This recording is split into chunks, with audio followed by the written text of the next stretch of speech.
Hello दोस्तों, welcome to our channel. तो आज आप लोगों का दिन है टेस्ट का। जैसा कि आप लोगों को पता है कि हम लोग स्टडी करते हैं 4:2:1 की स्ट्रैटेजी पे।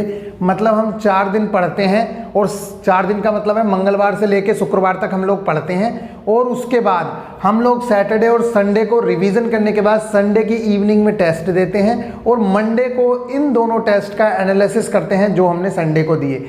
इससे इम्पोर्टेंट बात जो अब मैं स्टार्ट करने वाला हूं, जैसे कि आप लोगों ने सुना था वो जो न्यूज़ आई है कि भूल जाइए नौकरी, अब सारा काम करेंगे रोबोट। तो ये कोई बड़ी बात नहीं है, ये रियलिटी है। आगे फ्यूचर में सेम यही चीज़ें होने वाली हैं। अब मैं इसी पे बात करूंगा। उससे पहले मैं आप लोगों को इन्फॉर्म कर देता हूं, जो भी स्टूडेंट न्यू है अगर वो अभी भी टेस्ट नहीं देते हैं तो गाइज आप लोग टेस्ट देना स्टार्ट जरूर से जरूर कर दो। आपके पास मोर देन इनफ टाइम है।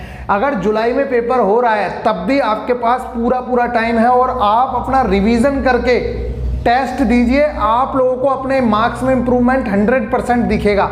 आपको जितने टारगेट्स कंप्लीट कराए जा रहे हैं, अगर आप उन टारगेट्स को कंप्लीट करते चलते हैं और अपनी चीज़ें, मैं कह रहा हूं अगर आप हमारे भी टारगेट नहीं कर रहे हैं, आपने जो भी नोट्स पढ़े हैं उन चीज़ का रिवीजन करने के बाद अगर आप टेस्ट देते हैं तो आपको बहुत बेस्ट रिजल्ट मिलने वाले हैं। टेस्ट अगर नहीं दोगे तो आप अपने आप को परख नहीं पाओगे कि आप हो क्या, आप कितने पानी में हो, ये चीज़ें आप लोगों को पता नहीं चल पाएंगी। तो गाइज अगर किसी को भी टेस्ट वगैरह परचेज करना है टेस्ट बुक का, तो इस टाइम पे आप लोगों के लिए ये ऑफर है कि आप 18 मंथ मतलब 18 महीने का पास 360 में ले सकते हो। तो जिन लोगों के पास टेस्ट सीरीज वगैरह नहीं है और वो चाहते हैं कि टेस्ट लगाएं, क्योंकि हमारी 4:2:1 की स्ट्रेटेजी में हम लोग टेस्ट लगाते हैं, तो आप लोग GSP 10 यूज करके इस टाइम पे अगर टेस्ट लेंगे तो 360 में आप लोगों को टेस्ट मिल जाएंगे 18 मंथ का। चलिए अब स्टार्ट करते हैं वीडियो। इससे पहले कि मैं बात करूं कि हाँ भाई कौन सा टेस्ट हम लोगों को देना है, उससे पहले बात ये हो रही है कि हमारे जो सारे स्टूडेंट हैं या बाकी भी स्टूडेंट हैं उनका क्या हाल हो रहा है इस टाइम। देखो मैं आप लोगों को बता दूं, पहले भी अगर मान लीजिए 100 स्टूडेंट हैं तो 100 में से सिर्फ 30 स्टूडेंट पढ़ाई करते हैं। बाकी स्टूडेंट, जैसे मान लो 1 करोड़ फॉर्म है तो उसमें से सिर्फ 30 लाख या 40 लाख लोग हैं जो पढ़ रहे हैं, बाकी ने सिर्फ फॉर्म फिल कर दिया है, ऐसे ही भीड़ में शामिल है वो। इन 30 में से भी 10-15 लोग थोड़ा सीरियस हैं। उन लोगों को लगता है कि हाँ यार नौकरी की इंपॉर्टेंस है, इसलिए वो थोड़ी पढ़ाई कर रहे हैं। इन 10 या 15 लोगों में से भी 5 या 7 लोग दिल लगा के तैयारी कर रहे हैं। दिल लगा के तैयारी का मतलब है, इसमें भी 2 कैटेगरी हैं। दिल लगा के तैयारी तो कर रहे हैं, लेकिन ये 5-7 लोग में से भी 2-3 लोग ऐसे हैं जो टाइम टू टाइम चेंज होते रहते हैं। कहने का मतलब यह है कि अगर ये वाला एग्जाम आ गया तो इसमें भी घुस जाते हैं, इधर मामा के लड़के की शादी आ गई, शादी में भी चले जाते हैं, फेस्टिवल कोई बहुत अच्छे से एंजॉय करते हैं और भी बहुत सारी चीज़ों में इधर उधर लिप्त रहते हैं, लेकिन पढ़ाई भी करते हैं। इनको कॉन्फिडेंस है कि मैं एग्जाम निकाल लूंगा। बात करूं अगर मैं सिलेक्शन वाले बच्चे की, तो ये 2 से 3 बच्चे, 100 में से 2 से 3 बच्चे हैं जो दिलो जान से लगे हैं और उन्हें ये पता है कि इस नौकरी की इंपॉर्टेंस क्या है, फ्यूचर में होने वाला क्या है। ये 2-3 बच्चे जो हैं जिन्हें ये समझ आ चुका है कि होने वाला क्या है फ्यूचर में। आप ये मान के चलिए कि ये वाली जो कैटेगरी है, ये कैटेगरी है सिलेक्शन की कैटेगरी। यहां से तो आप भूल जाओ, ये 30 लड़कों में से भी कुछ नहीं। ये जो कैटेगरी है ये सिलेक्शन की कैटेगरी है। सिलेक्शन यहीं से आएंगे, चाहे यहाँ 5-7 में से आए, चाहे यहाँ 2-3 में से आए। इसमें से सिलेक्शन आने के चांसेस हैं 90%, क्योंकि इस बच्चे को रियलिटी पता है। और एक बात ध्यान रखना, 90% ये नहीं कि बैकग्राउंड तो रही है बिल्कुल बेवकूफ़ी वाली और अब पढ़ के दिखा रहे हैं 18 घंटे, होने वाला कुछ नहीं है। सारी चीज़ें लॉजिकल होती हैं। आप इस टाइम 18 घंटे पढ़ रहे हो और किसी बच्चे ने अपने एकेडमिक्स में बहुत अच्छी मेहनत की है तो वो आपसे ऊपर ही रहेगा, ये आप छोड़ दो, ठीक है। ये मत सोचो कि मैं आज 18 घंटे पढ़ रहा हूं तो उसके पास दिमाग है, उसने वो वाली चीजें की हैं, तो आप उसे इतनी आसानी से पीछे नहीं कर सकते। हाँ ये निश्चित है कि आप उसे पीछे कर सकते हो एक ना एक दिन, अगर आप कंटिन्यूटी के साथ लगे रहे तो। लेकिन हमारे स्टूडेंट हो या कोई हो, कंटिन्यूटी किसी को चाहिए नहीं। और मैं आप लोगों को बता दूं, जिस तरह के हालात इस टाइम देखने मिल रहे हैं, स्टूडेंट क्या है, जिस तरह से रेलवे ने किया इसी तरीके से स्टूडेंट भी कर रहे हैं, लेकिन आप अपने साथ धोखा कर रहे हो। मैं आप लोगों को एक बार नहीं बार-बार यही बात बता चुका हूं कि भैया ये जो वैकेंसी है वो इन्हीं सालों की है।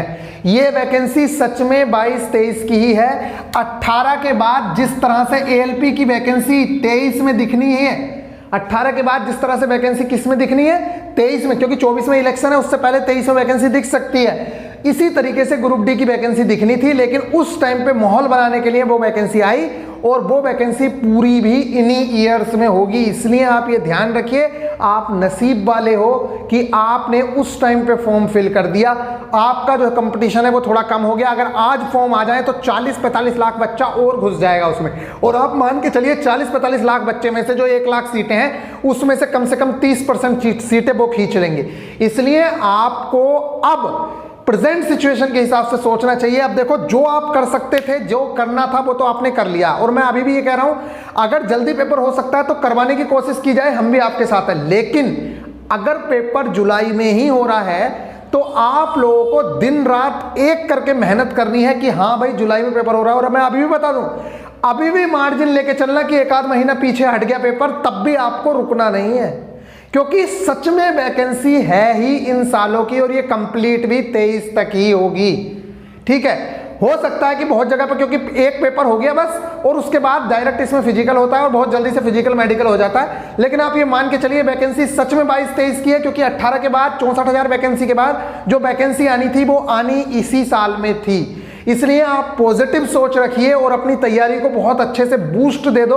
अदरवाइज होगा ये कि जो लोग अभी तक तैयारी नहीं कर रहे थे उन लोगों को वैल्यू समझ आई नौकरी की, वो लोग दिन रात मेहनत कर रहे हैं और आपको पीछे छोड़ देंगे। और आप सोच रहे हो मेरा तो सिलेबस पूरा है, ये कछुए खरगोश वाली कहानी हो जाएगी, ये समझ लेना। खरगोश को लग रहा है कि मैं तो दौड़ के जीत ही लूंगा क्योंकि मैं तो बहुत तेज धावक हूं या दौड़ लूंगा, लेकिन खरगोश धीरे धीरे चल रहा है, लेकिन कंटिन्यू चल रहा है। कंटिन्यू चलने वाला ही जीतेगा, ये याद रखना। करंट मैंने आप लोगों को बता दी, ज्यादा करने की जरूरत नहीं है। पीछे की करंट जो इंपॉर्टेंट टॉपिक्स हैं उन्हें करो, अदरवाइज हमारी जुलाई से पीछे की करंट, इस साल की करंट ही इंपॉर्टेंट रहेगी।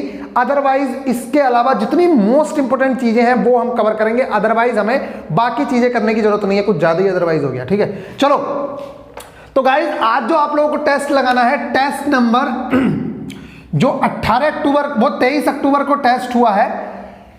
सॉरी, यहां पे जो टेस्ट लगाना है ये मैंने गलत कर दिया, ये टेस्ट लगाना है हमें full test number, text book पे लगाएंगे हम फुल टेस्ट नंबर, ये 2022 वाला हमारा टेस्ट रहेगा।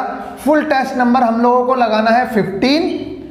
14 हम लोगों ने पहले लगाया था जब हम मसूरी में थे, उसका भी ब्लॉग आना बाकी है, अभी ब्लॉग आया नहीं है। 15 नंबर का ये टेस्ट हम लगाएंगे, और 43 नंबर का जो 22 अक्टूबर को टेस्ट हुआ है, एक टेस्ट हम लोग ये लगाएंगे। दोनों टेस्ट टेक्स्ट बुक एप्लीकेशन पे होंगे। रात को डिस्कशन ग्रुप ओपन कर दिया जाएगा। और मैं आप लोगों को बता दूं, अभी मैं ट्रेनिंग में हूं इसलिए प्रॉब्लम हो रही है, लेकिन अगर आपने हार मानी, देखो मैं खुद दिल से ये चाह रहा हूं कि जिन बच्चों को हम यहां तक खींच के लाए हैं उन बच्चों को सिलेक्शन तक किसी भी तरीके से पहुंचा दिया जाए, और वो भी फ्री ऑफ कॉस्ट उन लोगों को पहुंचा दिया जाए, जिससे कि हम भी बोल सकें बाद में और आप भी बोल सको। अदरवाइज होगा वही जो आपने सोच रखा है। अगर आप ये सोच रहे हो कि आप नहीं पढ़ोगे तो इतना ज्यादा इंटरेस्ट हम भी नहीं लेंगे कि हाँ भाई हमारे पास इतना टाइम है, क्योंकि ट्रेनिंग में भी पढ़ना पड़ता है, बाकी भी चीजें। बाकी आपका मन है, मैं तो बस यही कहूंगा कि भैया ये जॉब जो थी ये इसी साल की थी, इसलिए आप लोगों को दिन रात मेहनत करनी चाहिए। और आप तो ये सोचो कि बस जॉब ही 2022 में आई है। आप अगर ये सोच के तैयारी करोगे कि आपके लिए जो 1 लाख पोस्ट आई है, 2018 से कोई पोस्ट नहीं आई थी, 2018 में आपका हुआ नहीं, अब आपके लिए जो पोस्ट आई है वो 2022 में आई है, जिसका एग्जाम जुलाई में होना है या अगस्त में होना है, जब भी होना है। आप लोगों को उस चीज को लेकर तैयारी करनी है। अगर आप ऐसे तैयारी करेंगे तो आप अपनी तैयारी को बूस्ट भी दे देंगे और आप अपना सिलेक्शन भी ले लेंगे। अदरवाइज होना वही है जो आपने सोच के रखा है। ठीक है, फिर मेरा मानना तो यही है कि पढ़ने वाली कैटेगरी बस यही है। बाकी तो आप लोगों को पता है कोचिंग में भी क्या होता है, हमें भी पता है कोचिंग में क्या होता है। कोचिंग से ले लो या कहीं भी ले लो, आप पढ़ने वालों को देखो ना यार, कितनी कैटेगरीज हैं। कुछ लोगों को सारे ऐश करने हैं, मजे लेने हैं और उन्हें सिलेक्शन भी लेना है। तो अगर वो पढ़ने में अच्छे हैं और उनका टारगेट छोटा है तो बड़ी आसानी से ले लेंगे। लेकिन अगर वो पढ़ने में अच्छे नहीं हैं, अगर आप 50 की कैटेगरी में हो और अगर आपको 70-80 की कैटेगरी में जाना है, क्योंकि इस टाइम पे 75 से नीचे सिलेक्शन होगा नहीं, कंपटीशन बहुत बढ़ गया है, तो 75 के लिए तो आपको दिन रात मेहनत करनी पड़ेगी। और अगर मेहनत नहीं करोगे तो उसके रिजल्ट्स आप लोगों के सामने होंगे। बस कुछ टाइम रुक जाओ, फिर आप लोग बोलोगे जब रिजल्ट आएगा इसका सितंबर अक्टूबर या नवंबर दिसंबर के आसपास जब इसका रिजल्ट आएगा फिर आप लोग बोलोगे कि भैया पॉइंट नंबर से रह गए या 0.2 नंबर से रह गया। और ये जो 0.2 नंबर है ये अगले 5 सालों में भी पूर्ति नहीं कर पाओगे, क्योंकि आगे किस तरह से रिक्रूटमेंट होंगी वो आपको भी नहीं पता है और हमें तो पता ही नहीं है। ठीक है, बाकी आप लोग समझदार हो कि रिक्रूटमेंट होंगी भी या नहीं होंगी। बस ये लास्ट चांस है, 1 लाख वैकेंसीज हैं, अगर इसमें नहीं लिया गया तो भूल जाना। फिर चलिए मिलेंगे फिर नेक्स्ट वीडियो में। आप लोग अपना ख्याल रखिएगा। ये घर पे था तो घर से वीडियो शूट हो गई है। अगर आप कहोगे तो टारगेट कंटिन्यू करूंगा, अदरवाइज मुझे कोई इतना इंटरेस्ट नहीं है कि आप लोगों के लिए मैं दिन रात लगा रहा हूं और आप इंटरेस्ट ही ना लो।